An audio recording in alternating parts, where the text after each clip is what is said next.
Hello again, my friend. Pull up a chair, put down your tankard, and listen to the tale of the Red Cap. If one mentions fairy folk, the common thing that springs to mind are sprightly little forest nymphs dancing gaily through the sunbeams amidst the woodland creatures.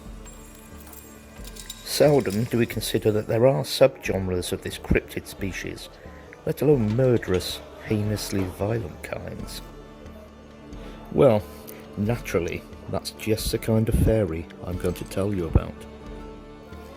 Today I shall be telling you about the Red Cap, who is known to be one of the most devilish fairies around. Some, in medieval times, even said this sprite was the devil incarnate himself. The borderlands that lie between England and Scotland were once a place rife with bloodshed. The land was often disputed over by the two countries and thus fought over by both sides. The Anglo-Scottish border stretches for some 96 miles and was established in 973 AD, and the war over it only came to an end in the first decade of the 17th century, when the union of the crowns of England and Scotland ensued. This gave us roughly 600 years of war, pillaging and raids. The area became a somewhat lawless land during this time, with families frequently jumping ship to support whichever side of the border better suited their needs. Sometimes the wars would not even be fought between the countries, but rather between feuding families from opposite sides of the wall. It is rumoured that these violent surroundings either drew the Red Caps to this area, or birthed them in the first place.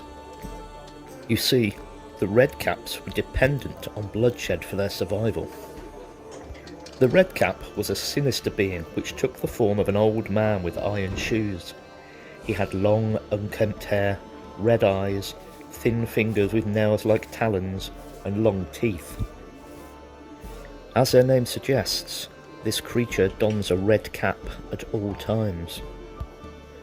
This cap is imperative to the Red Cap's survival. You see, the cap draws its colour from a dark place indeed. When Red Caps slay their victims, they ensure that the blood pools. They then dip their caps into the gore, soaking up as much as possible. It is rumoured that if the blood on their caps should dry, the Red Cap will perish. Therefore it is imperative that they kill regularly to ensure that their caps remain wet with blood. You can see why the area was so popular with the Red Caps. As we have discovered, the Red Caps need blood to survive. Because of this, their methods of killing must ensure as much bloodshed as possible. There are a few reported ways that the Red Caps would kill their victims. If you should find yourself wandering through ruins along the border, you could expect to be showered with large rocks. The object of this was to kill or severely maim the victim, leaving a large pool of blood for the Red Cap to soak up. Another common Red Cap attack was to kick the victim with their iron boots and stab at them using a pike staff and their razor-sharp talons, amassing enough blood to fill their caps. It would then drag you to its lair, where it would hang you upside down until complete exsanguination had occurred.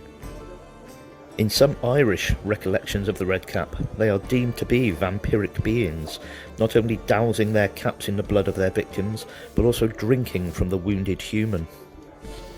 There was only one sure way of defeating the Red Cap.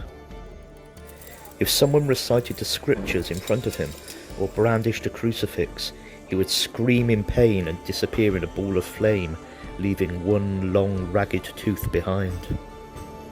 So there we have the tale of the evil Red Cap.